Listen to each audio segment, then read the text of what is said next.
Oi, gente, tudo bem? Para quem não me conhece, eu sou a professora Priscila e hoje nessa aula nós vamos falar sobre trato gastrointestinal. Então, nós vamos falar da fisiologia do trato gastrointestinal. Essa aula vai ser dividida em três aulas, 3 ou 4 aulas, vai depender do tempo dessas aulas, mas vamos dividir para o assunto não ficar tão cansativo. Então, vamos falar da fisioanatomia do trato gastrointestinal. Nós vamos falar quem são os órgãos que fazem parte desse trato gastrointestinal, quais são esses órgãos. Vamos falar bastante como ocorre a motilidade do trato gastrointestinal. Vamos falar das secreções que são produzidas por todo o trato gastrointestinal e dando exclusividade aqui, uma importância maior para as secreções gástricas. A gente vai ter uma aula à parte só sobre secreções gástricas. E vamos falar também sobre digestão e absorção e a regulação do trato gastrointestinal. Então, para a gente começar, a gente tem que lembrar que o sistema digestório, ele é dividido, né? Ele é formado por um tubo digestivo, é um tubo que começa na boca e termina no ânus, e ele tem várias glândulas que são anexas, que vão produzir hormônios que vão ajudar na digestão desse alimento que vai passar pelo tubo digestivo. Essa digestão vai ajudar tanto no processo de digestão como no processo de absorção, né? Que é dos alimentos nós tiramos todos os nutrientes que o nosso corpo precisa, água e nutrientes. Então, o nosso tubo digestivo, ele é uma barreira seletiva de proteção. Ele protege o meio externo do meio interno. Professora, como assim? A gente tem um tubo onde nós recebemos diretamente nesse tubo digestivo alimentos, substâncias que vêm diretamente do meio externo, e nós temos uma barreira que é esse tubo, né, que são as camadas que formam esse tubo, as camadas de células que formam esse tubo, que vão permitir que algumas substâncias sejam absorvidas e outras sejam eliminadas. Então, ele faz uma barreira seletiva de proteção do meio externo e do meio interno. Essa proteção também se dá pela quantidade de bactérias que nós temos que povoa todo esse tubo digestivo. Então, a função desse tubo digestivo, a principal função é a absorção dos nutrientes, é a função final. Né? A função final, para que a gente tem um tubo digestivo? Para que alimentos, substâncias do meio externo, entrem no nosso corpo, no meio interno, e esse processo nós chamamos de absorção, a absorção dos nutrientes que são essenciais para a nossa sobrevivência. Então, esse tubo digestivo, ele tem função de motilidade, de movimento, porque esse alimento vai entrar na boca e vai ter que passar por todo o nosso corpo até chegar, né, todo o comprimento do nosso corpo, né, até chegar ao ânus para ser excretado. Então, nós vamos ter a secreção aqui de várias substâncias, de hormônios que vão ajudar nesse processo de absorção.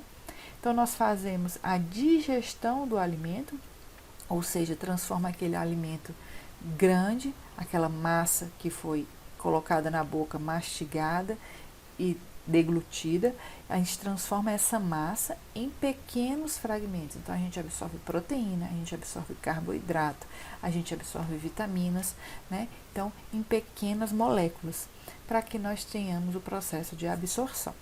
Né? Então, o alimento, ele entra nesse tubo digestivo, né? Ele vai sofrer um processo de digestão, né? Ou seja, ele vai ser quebrado e se transformado em moléculas pequenas, para que essas moléculas sejam então absorvidas. Para que isso ocorra, nós temos a secreção de várias substâncias e nós temos um processo de motilidade, de movimento, para que esse alimento consiga sair da boca e chegar até o nosso intestino, né? Podendo então ser excretado o que não foi absorvido pelo nosso corpo. Então, nós temos o nosso sistema, só relembrando aqui, né? O nosso sistema digestivo, ele começa na boca e ele termina no ânus, né? Então aqui a gente é a entrada de um material do meio externo, né, que vai passar pela boca, esôfago, vai descer, vai chegar até o estômago, onde ocorre um processo importante de digestão, e depois percorre o intestino delgado e o intestino grosso até sair no ânus. Né? Então, no processo de ingestão, né, nós podemos ingerir aí 2 litros de alimentos e de bebida. Nós temos aí essa entrada desse líquido nesse sistema digestório. Nós temos a nossa glândula salivar, né? Ela produz aí 1,5 litros de saliva, né? Essa é toda uma produção durante um dia. Nós temos a bile, o fígado produzindo a bile, ou seja, meio litro de bile é produzida. Nós temos aí secreções gástricas, até 2 litros de secreção gástrica sendo produzida, 1,5 litro de secreções pancreáticas e 1,5 litro de secreções intestinais. Ou seja, nós produzimos 9 litros de líquidos durante o processo de digestão, né, no nosso sistema digestório. E aí, nós temos também o líquido, ele é removido do nosso sistema digestório, ou seja, nós conseguimos absorver uma quantidade de líquido. Então, água, né? Esse líquido é água.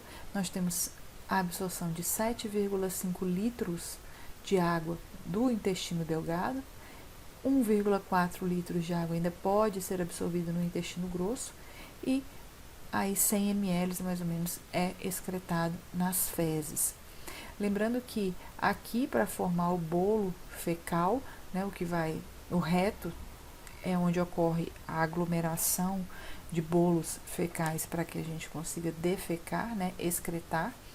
E nesse processo aqui, a gente perde bastante água, né? A água vai sendo absorvida. Então, muitas vezes é o que provoca aí constipação, que as fezes ficam ressecadas. Quanto mais tempo ela fica aqui nessa região do reto, mais tempo elas vão ficando ressecadas, mais difícil vai ser a sua eliminação. Então, isso aqui é só para a gente ter uma ideia do volume, né, em líquido, em litro, né, que o nosso intestino é capaz de absorver, né, retirando dos alimentos, né, essa parte de absorção, e de produção, o quanto é produzido, né, o quanto de líquido aí é removido, entra no nosso lúmen, né, na luz do nosso trato gastrointestinal, e é removido no nosso lúmen, certo? Então, a entrada aí de 9 litros e a remoção de 9 litros. Então, o que a gente produz, secreta na luz, a gente remove da luz também. Então, o balanço aí mantém aí a homeostase. Né? O volume de líquido que entra no lume do trato gastrointestinal por ingestão ou por secreção dos nossos órgãos, ele deve ser igual ao volume que deixa o nosso lume, né? O que é absorvido de volta para o nosso corpo ou expelido do nosso corpo. Então, aqui nós vamos falar um pouquinho, só para ver rapidamente, a anatomia do trato gastrointestinal. Então, aqui nós temos uma imagem do estômago, as camadas do estômago, e uma imagem do intestino. No estômago, nós temos aqui a camada muscular externa, que é essa camada aqui, onde nós temos o plexo mioentérico. Aí nós temos a camada muscular da mucosa, que é essa camadinha aqui, muscular da mucosa, a lâmina própria, e nós temos aqui a mucosa, certo? A mucosa que é a que entra em contato direto com os alimentos, com as substâncias que são ingeridas. Na mucosa do estômago, nós temos a área de superfície, ela é aumentada por essas invaginações. Essas invaginações permitem que nós tenhamos uma maior área de contato do alimento, né, da substância externa com a mucosa do estômago. Para que aumentar essa área, professor? Porque a gente aumenta a área de absorção. Eu aumentando a área de contato, né, eu aumento a absorção de nutrientes, de substâncias no estômago. O mesmo acontece no intestino, só que no intestino, a gente, em vez de ter invaginações, nós temos vilosidades, que são esses vilos aqui. Isso faz com que, se fosse uma camada reta, eu teria só essa parte superior para ter um contato e uma absorção. Quando a gente tem vilos ou invaginações, no caso do estômago, eu tenho essa área aumentada, né? Então, cada vilo desse, ele vai estar aumentado. Então, aqui nós chamamos de vilo, aqui no fundo nós chamamos de cripta. Então, aqui nós temos os vilos e as criptas, onde nós temos uma maior absorção intestinal. Então, no intestino também nós temos essa camada muscular externa, que é essa camada mais profunda, a muscular da mucosa, que é essa que divide a externa da mucosa propriamente dita, né? Essa aqui é a mucosa e esses são os vírus, ok? Então, só para a gente entender que a estrutura da mucosa, do estômago e do intestino permite com que sua área de absorção seja muito maior do que a área que é visualizada, né? Então, do que a área propriamente dita, porque cada uma dessas invaginações ou dessas velocidades fazem com que essa área seja aumentada, certo? Então, quais são os órgãos que fazem parte do trato gastrointestinal?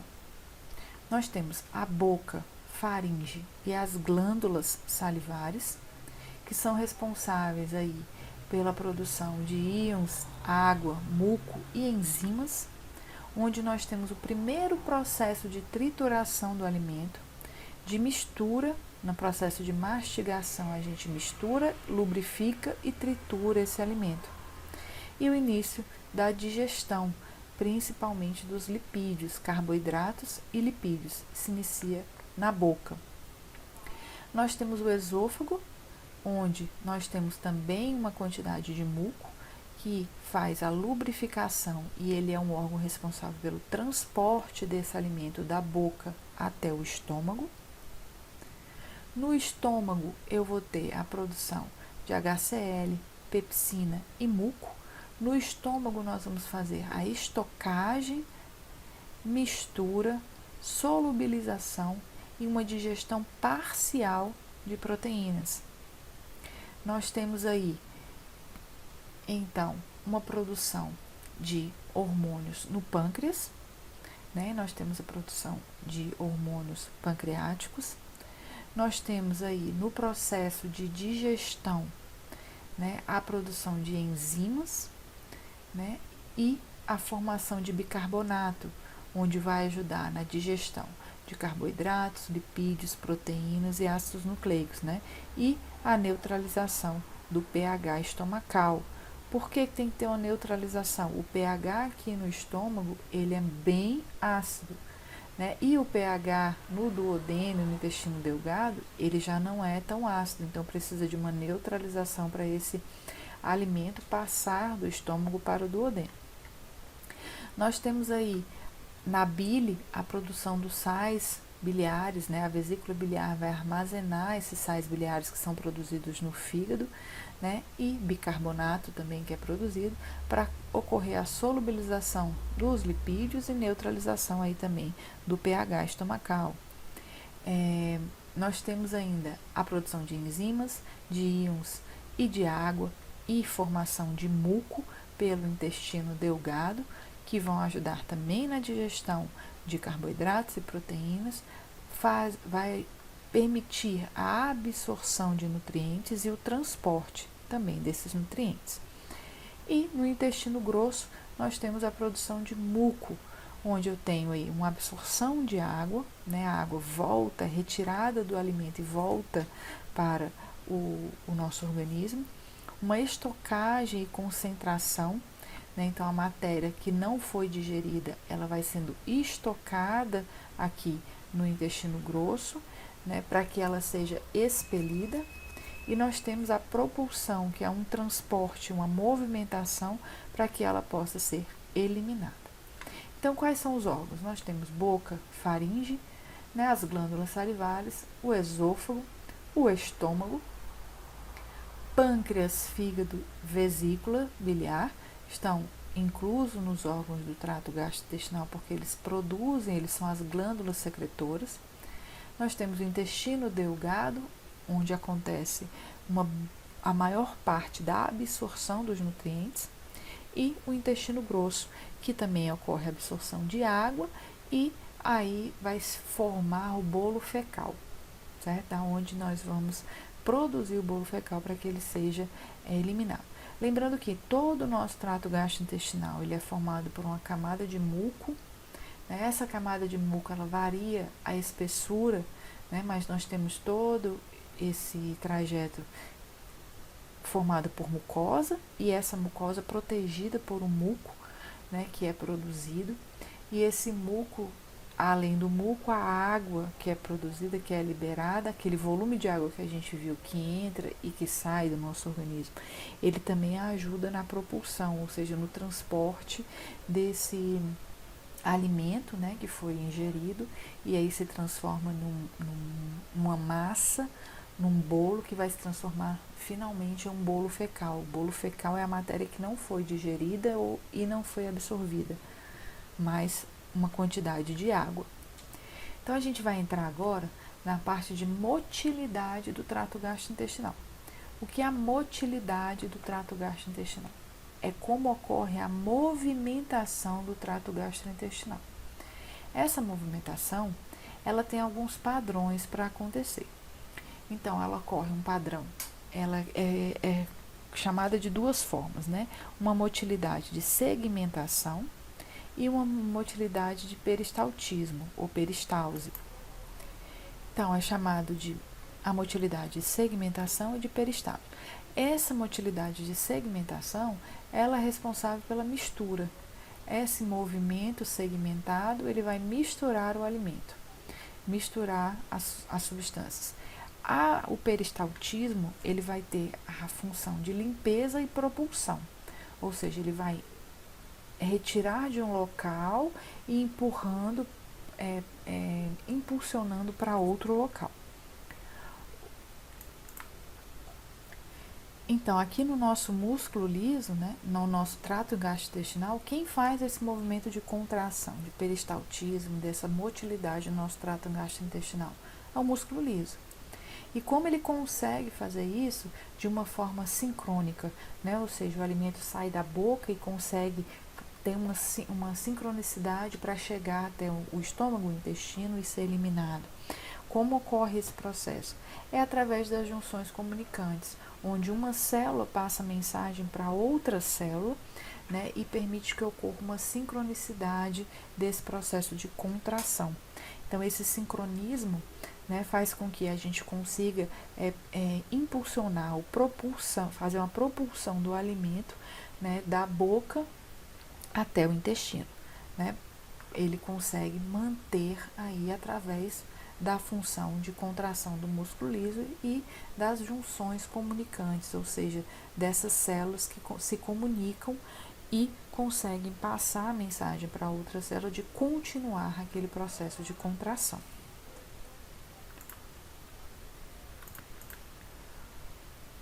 O nosso trato gastrointestinal, ele produz, né, ele possui células que estão bastante importantes, que são células que nós chamamos de células de Cajal. São células intersticiais, que são células importantíssimas para manter um ritmo elétrico básico no nosso intestino. Elas funcionam como um marca-passo. Elas são capazes de fazer com que essas células da musculatura lisa mantenham aí um movimento, né? Então, elas são consideradas marca-passo, elas são células que mantêm o ritmo elétrico básico do nosso trato gastrointestinal. São células essas que permitem a nossa movimentação, a movimentação do nosso intestino. E esse movimento, ele ocorre graças a essas ondas lentas que são geradas aí por essas células. O que são essas ondas lentas, né? Essas ondas lentas, elas não são potencial de ação, mas nas ondas lentas ocorrem potenciais de ação. As ondas lentas, elas são exatamente uma parte oscilatória entre um processo de despolarização e de repolarização. Então, aqui nós temos uma onda lenta, aqui no pico de uma onda lenta, eu tenho um potencial de ação, né? Um pequeno potencial de ação. Mas a onda não é o potencial de ação, certo? Mas no pico da onda lenta ocorre um potencial de ação. E isso permite com que a gente tenha a movimentação do nosso músculo liso intestinal, gastrointestinal. Então, com relação aos nossos músculos, né, voltando a falar da nossa musculatura do trato gastrointestinal, nós temos os músculos circulares, né, e nós temos os músculos longitudinais. Quando o músculo é circular, né, quando ele se contrai, ele diminui o diâmetro, né? Então, é como se a gente visse uma mangueira. Se você apertar a mangueira, você tem a diminuição do diâmetro. O músculo longitudinal, que ele é comprido, quando ele se contrai, ele diminui o seu tamanho em comprimento, né? Então, ele tem uma diminuição em segmento. Então, nós temos músculos circulares e músculos longitudinais. No processo da mastigação, então a mastigação ela é muito importante para que a gente consiga misturar os alimentos já na boca, fazer a lubrificação desses alimentos, então a gente molha esses alimentos, a gente reduz o tamanho desses alimentos, né? No processo de mastigação, a gente diminui o tamanho desse alimento e já inicia um processo de digestão na própria boca. A gente tem ainda o processo de mastigação, ele é considerado um processo voluntário e um processo involuntário. Por quê? Como é que ele vai ser voluntário e involuntário? Ele é voluntário porque você só coloca o alimento na boca se você quiser. A gente só mastiga o alimento se a gente quiser. Então, a gente precisa, é voluntário o processo de mastigação. É voluntário o processo de levar o alimento, colocar o alimento na boca. Mas é involuntário o processo de lubrificação. É involuntário o processo de digestão. Então, a mastigação, ela é uma mistura de um processo voluntário com um processo involuntário. Depois que você mastiga, você molha esse alimento, reduz o tamanho dele e permite com que ele seja deglutido.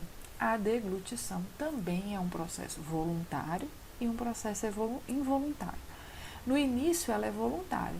A gente só engole se a gente quiser, né? Então, a gente não consegue, não tem como eu ter um alimento na boca, mesmo que ele reduza de tamanho, que ele esteja lubrificado, que ele esteja bem mastigado, bem triturado, eu não faço o processo de deglutição sem vontade, né? Você não consegue engolir sem vontade.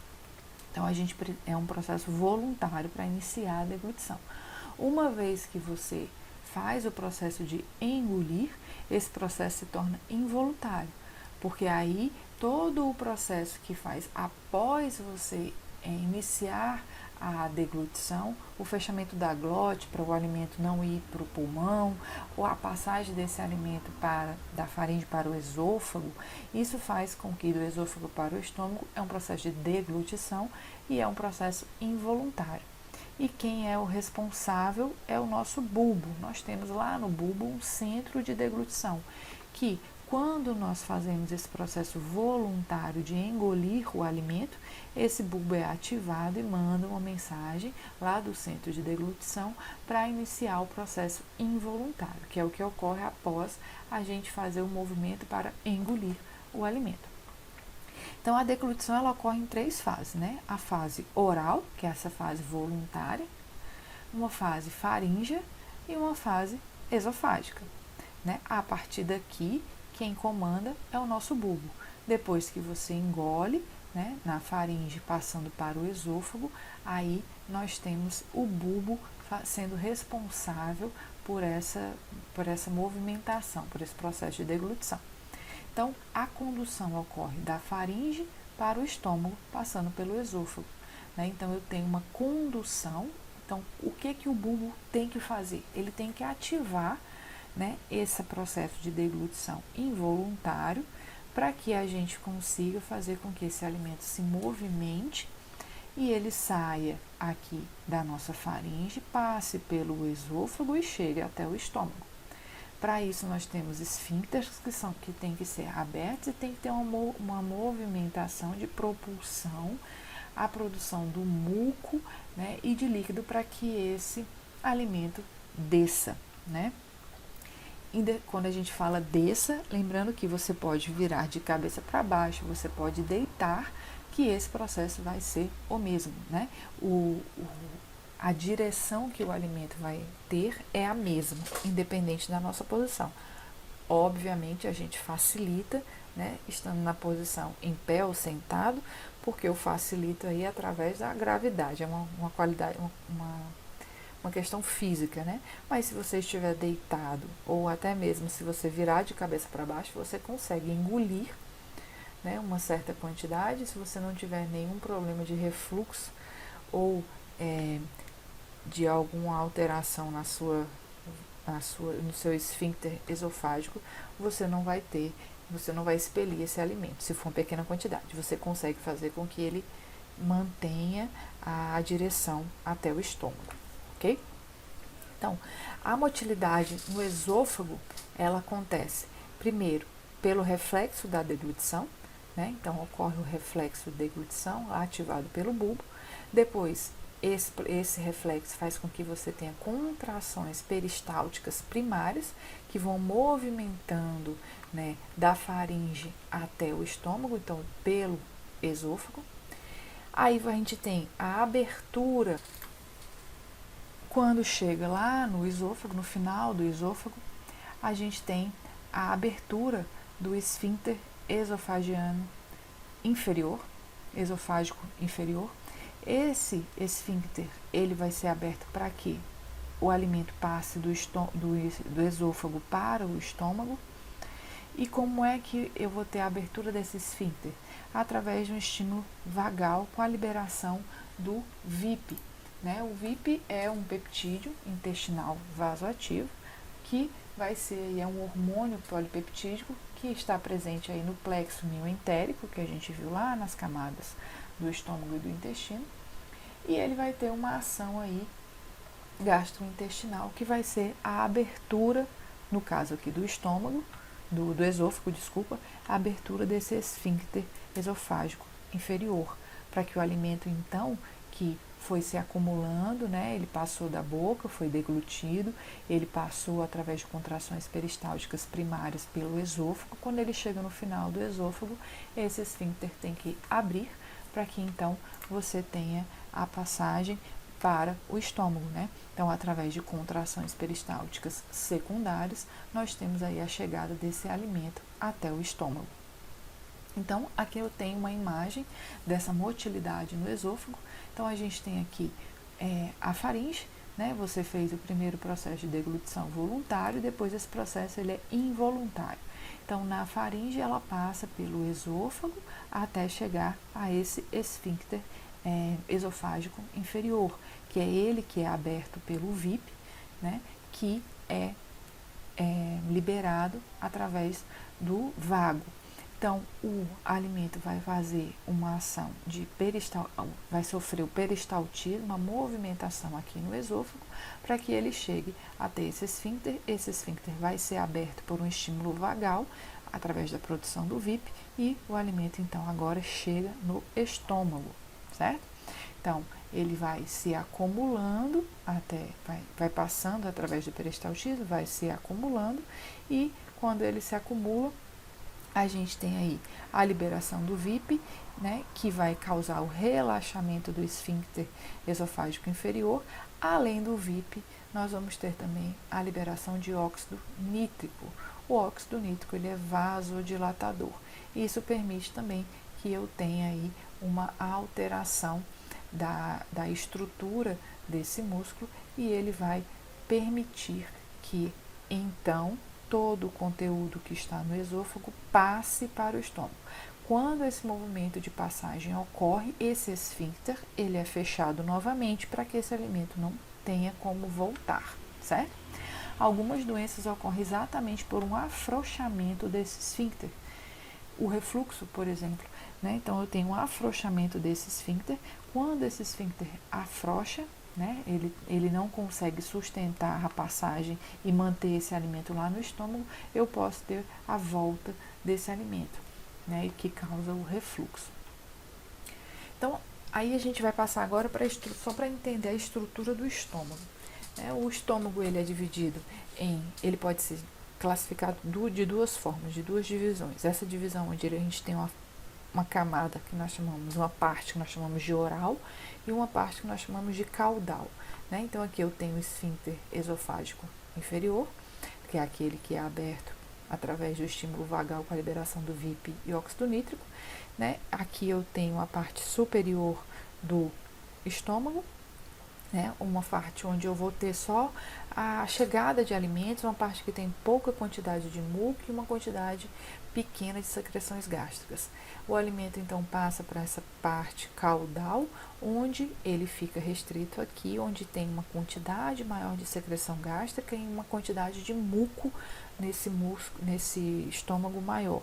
Né? Então, o estômago é uma musculatura que vai aí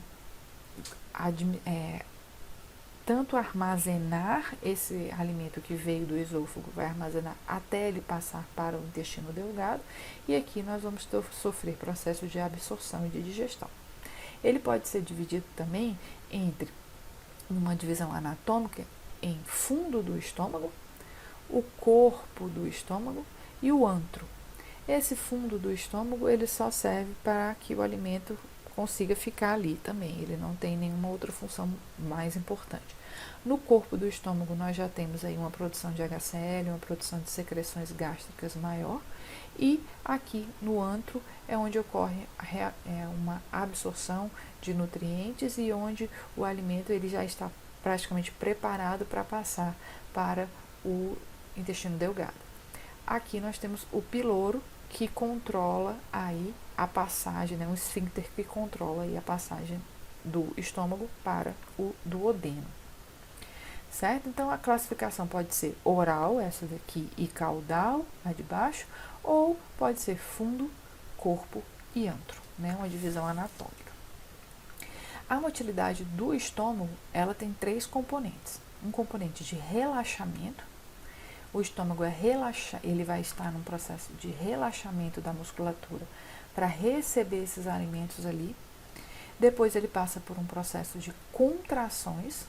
Essas contrações vão permitir a mistura do alimento com a secreção gástrica e depois um processo de esvaziamento, a propulsão desse alimento para o duodeno.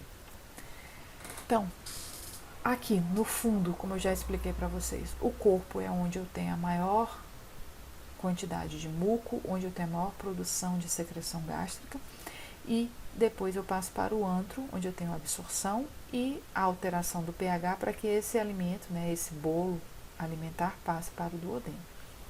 Então, no estômago, né, eu tenho contrações fracas no estômago proximal, que vão servir para acomodação e transferência para a parte distal. Então, o estômago proximal, essa parte aqui, vai servir para que eu acomode o alimento e faça a transferência para a parte distal.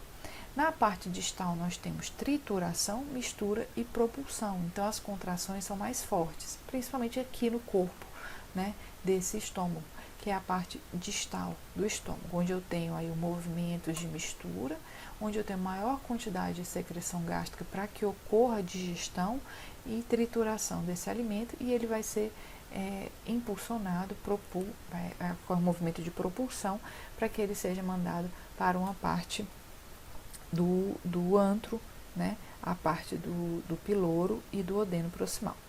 Então, aí nós temos uma movimentação desse alimento dentro do nosso estômago. Né? Então, contrações mais fracas nessa parte superior, né?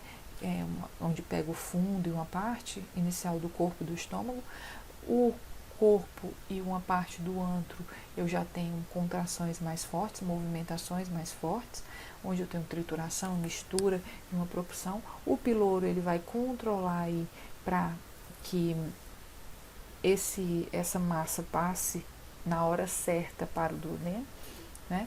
E do estômago para o duodeno, eu tenho que aumentar o pH. Então, o pH no estômago aqui numa base de 2, 2,5. Quando passa para o duodeno já aceita com 3,5, mais ou menos. Então, e esse pH vai aumentando conforme vai passando para o jejum e ilho, né? E por que que esse pH tem que alterar? A gente tem que fazer um processo de neutralização para que eu não tenha a destruição das camadas do intestino.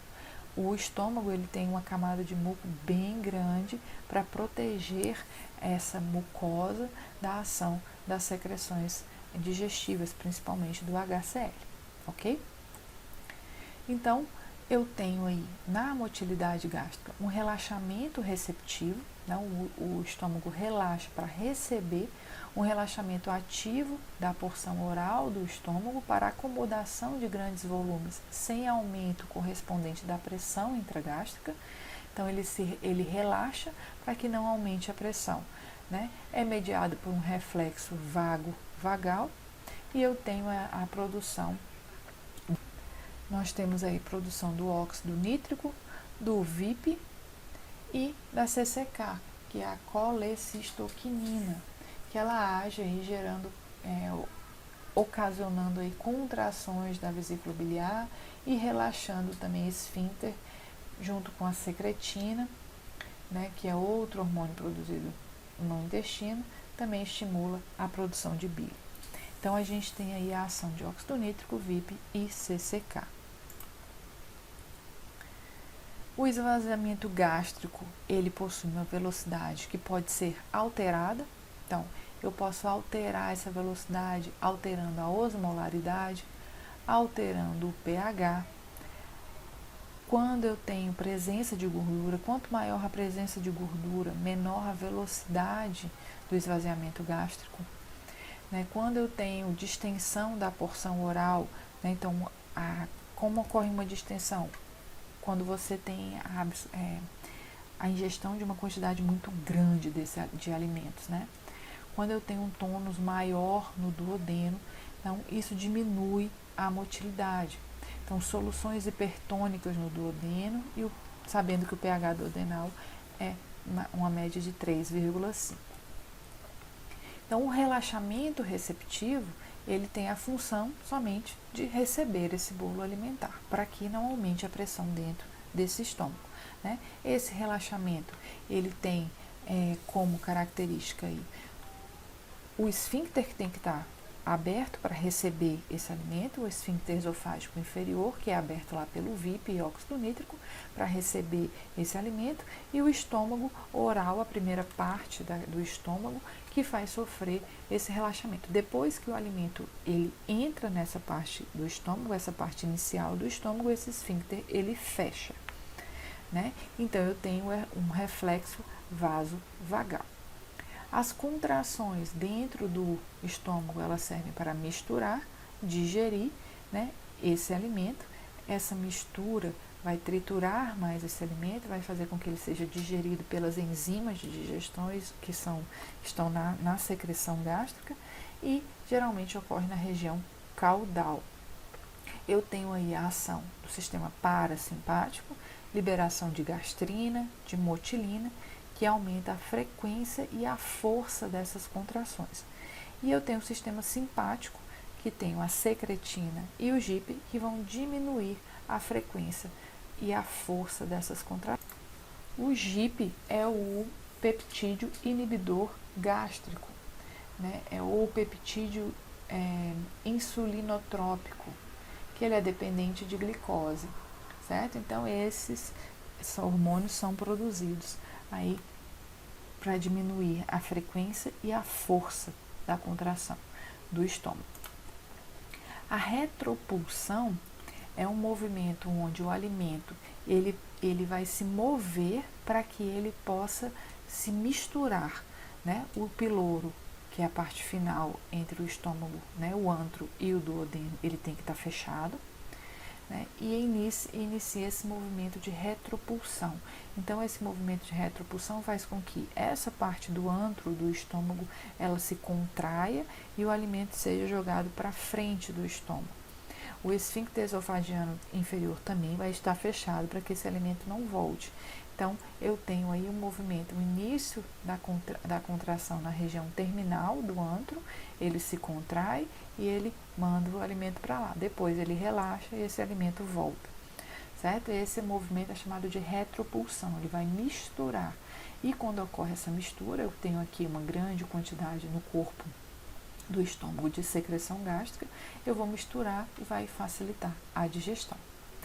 O esvaziamento, que é o movimento que esse alimento agora vai passar do antro para o duodeno, geralmente ele leva 3 horas, né? Então tem dietas aí que você tem que comer a cada 3 horas, não pode deixar esse estômago vazio completamente por muito tempo.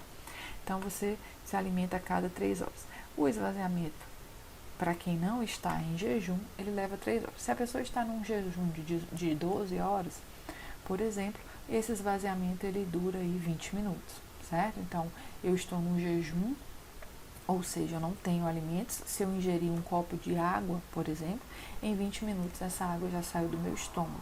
Se eu estou num processo de alimentação normal, né? Se a gente faz 5 refeições ao dia, ou ele se alimenta a cada 3 horas, geralmente demora 3 horas, tá?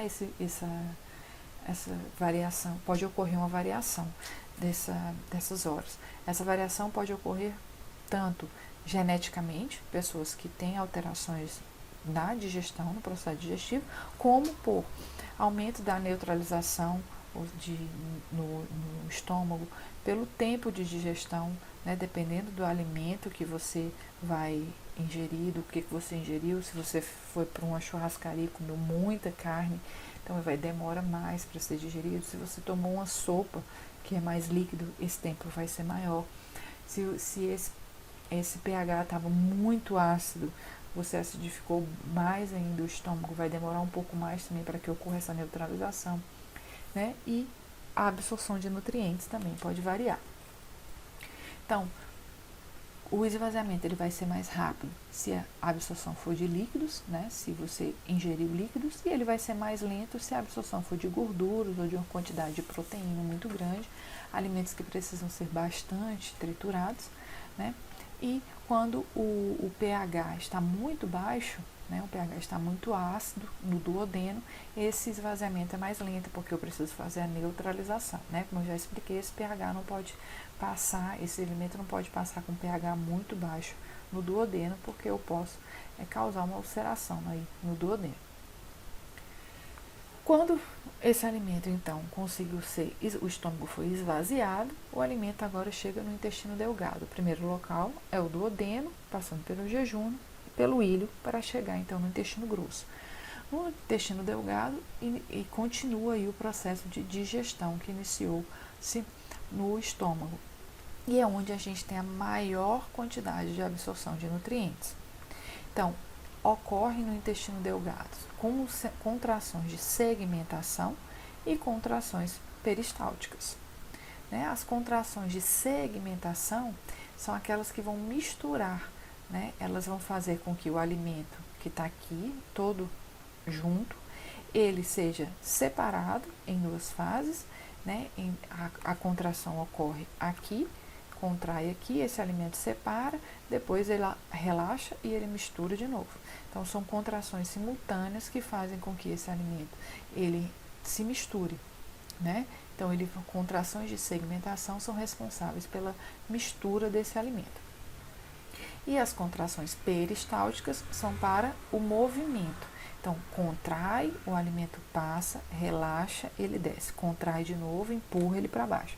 Então, são ondas progressivas, né? Os músculos circulares em direção a um segmento de recepção são influenciados aí pelo sistema nervoso autônomo, pelos hormônios e substâncias parácrinas. Então, eu tenho aí uma propulsão desse alimento. Qual é o sentido? É sempre o mesmo sentido, tá, gente? Então, o sentido é sempre da boca, ânus. O sentido é sempre esse. Ele essa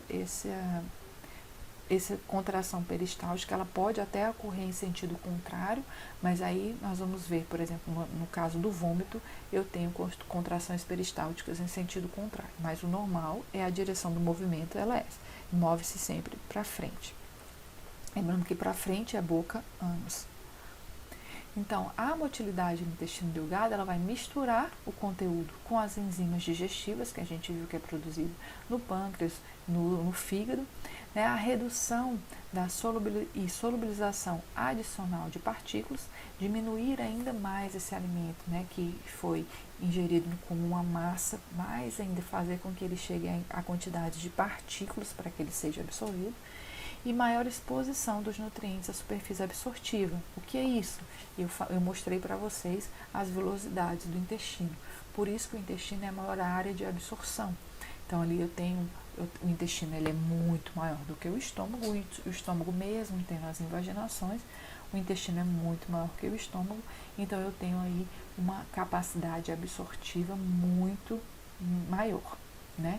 Então ocorre a propulsão do conteúdo, vai ser sempre no sentido para frente, né? Então o contrai, relaxa, contrai de novo e vai passando, e o alimento vai passando, né? E vai descendo, vai chegando, passando pelo intestino até chegar no intestino grosso.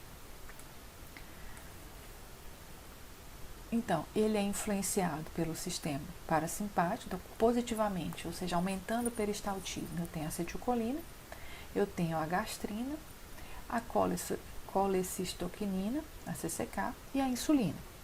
Eu tenho aí, inibindo no sistema nervoso simpático, a adrenalina, noradrenalina, o glucagon e a secretina. E nós temos a serotonina estimulando, né, estimulando esse processo de motilidade.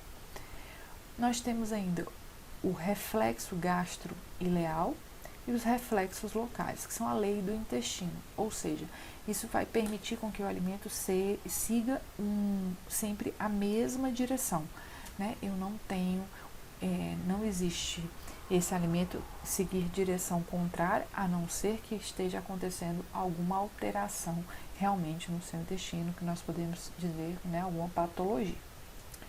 A válvula iliocecal, quando chega lá no final do nosso intestino delgado, né, eu tenho a válvula iliofecal, um esfíncter iliofecal, que ele vai permitir ou não a passagem do alimento do intestino delgado para o intestino grosso. Então, evita o refluxo do conteúdo. Quando chega no intestino grosso, eu já tenho aí fezes. Tudo que não foi absorvido vai virar material para ser descartado, né? Então, o intestino grosso, a única coisa que vai ser absorvida ali vai ser água. Ele pode ser retirado desse bolo fecal. Então, no intestino delgado, nós temos todo um processo de absorção de nutrientes e água. E no intestino grosso, vai ser a formação do bolo fecal. Então, esse esfíncter ou válvula iliocecal, ele que vai permitir ou impedir que ocorra a passagem de fezes para o intestino delgado, né? E fezes eu estou falando a grosso modo, né? Porque que haja passagem de material do intestino grosso para o intestino delgado e vice-versa. Então, ela evita o refluxo do conteúdo fecal do cólon para o intestino delgado, lentifica o esvaziamento do conteúdo ileal para o seco. O alimento pode ficar armazenado antes da válvula por horas, ou seja, ele pode ficar aqui por horas, geralmente até uma nova refeição, para que ele abra e esse alimento passe para cá para constituir aí o bolo fecal. Aí eu vou falar um pouquinho do reflexo do vômito, né, que eu acabei citando anteriormente. A gente vai falar um pouquinho aqui. O reflexo do vômito, ele é controlado no bulbo. No bulbo a gente também tem o centro do vômito. No bulbo, quando há necessidade de expelir um alimento, né, expelir algo que está fazendo mal para você no organismo, o bulbo é acionado no centro do vômito e a gente consegue ter o reflexo do vômito, onde eu vou ter um peristaltismo inverso, para fazer com que o alimento tenha o sentido contrário do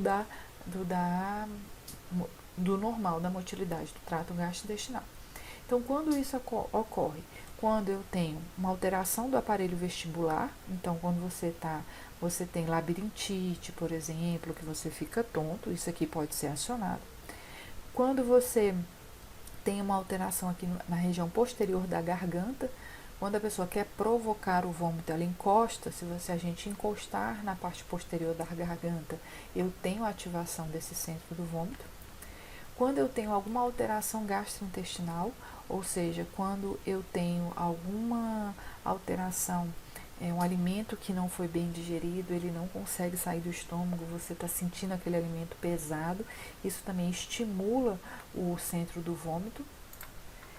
E quando a gente tem alguma alteração no quarto ventrículo também, que vai fazer com que você tenha náuseas e mal-estar e tonturas.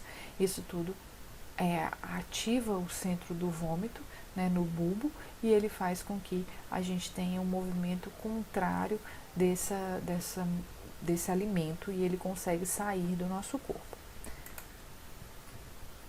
O reflexo do vômito eferente, eu faço o peristaltismo reverso, ocorre o relaxamento do estômago e do piloro, um relaxamento do esfíncter esofágico inferior, um fechamento da glote. Então, quando você ativa lá o bulbo, eu tenho um reflexo do vômito. Então, automaticamente esse peristaltismo ele é reverso, o movimento é o contrário. Para que isso ocorra, o músculo, o estômago tem que estar relaxado, o piloro tem que estar aberto para sair, né, do duodeno para o estômago e do estômago para o esôfago. E eu tenho, para sair do estômago para o esôfago, eu tenho que estar com o esfíncter esofágico inferior também aberto. A glote fecha. Por que a glote fecha? Para que a gente não tenha um afogamento, ou seja, a passagem desse líquido para o pulmão. E ocorre a expulsão do conteúdo gástrico, né? Então, esse movimento aí, ele ocorre para que você tenha o processo do vômito, né? Então, o vômito é um exemplo de quando ocorre o peristaltismo reverso, que geralmente não é para ocorrer. Então, no intestino grosso, né? Então, a gente já passou o alimento, passou pela boca, faringe, esôfago, estômago, intestino delgado, chegou no intestino grosso.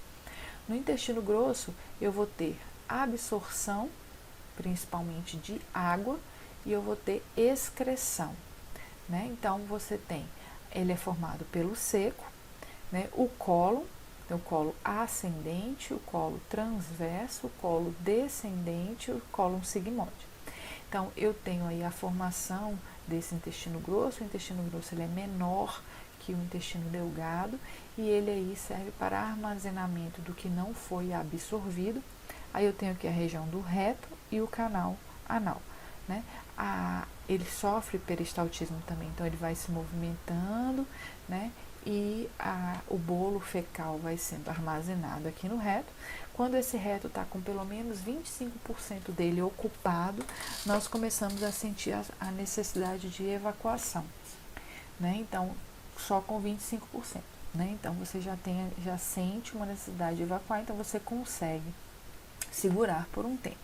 O canal anal, o esfíncter anal, ele tem uma movimentação voluntária, né? Então, você consegue aí controlar, salvas às vezes que um processo diarreico, que as fezes estão bastante líquidas e esse peristaltismo está bem alterado, a gente não consegue segurar por muito tempo esse esfíncter anal. Fora isso, a gente tem o controle desse esfíncter anal. Apesar da gente sentir a vontade de evacuar, a gente consegue controlar por um tempo, né? Então, a motilidade do intestino grosso são contrações de segmentação, né, no seco e no colo proximal. Assim que sai do intestino delgado, eu passo pela região do seco, né, e do colo proximal. E movimentos de massa, ou seja, de acúmulo de massa que não foi absorvida e que será expelida pelo nosso corpo. O processo da defecação, esse alimento chega aqui no cólon sigmoide, né? Então ele vai ser armazenado aqui no reto E a gente tem aqui no canal anal um esfíncter interno e um esfíncter externo. O esfíncter externo, ele é controlado voluntariamente, certo? O esfíncter anal interno, ele é involuntário, mas o externo, ele é voluntário. Então, as fezes vão se acumulando aqui, quando tem 25% de ocupação no reto, a gente já sente, né, já tem ativado, né, a nossa sensibilidade de que nós precisamos evacuar, e se conforme ele vai preenchendo, essa necessidade vai aumentando e a gente consegue controlar por um tempo, mas se ele atingir aqui 100% de ocupação, a gente não consegue controlar. Então, essa primeira parte da aula eu vou terminar aqui. A gente falou aí um pouquinho sobre a fisiologia, a anatomia do trato gastrointestinal, e focamos principalmente na motilidade do trato gastrointestinal. Na próxima aula a gente vai falar sobre as secreções, vou falar sobre as secreções do trato gastrointestinal, a secreção do estômago vai ser uma aula separada, e a gente vai falar sobre a absorção dos nutrientes e o processo de digestão. Ok? Então a gente finaliza aqui a primeira parte sobre o trato gastrointestinal. Espero que vocês tenham entendido. Qualquer coisa, entre em contato comigo, pode mandar e-mail para mim, que eu respondo para vocês, qualquer dúvida, ok? Até mais, até a próxima aula.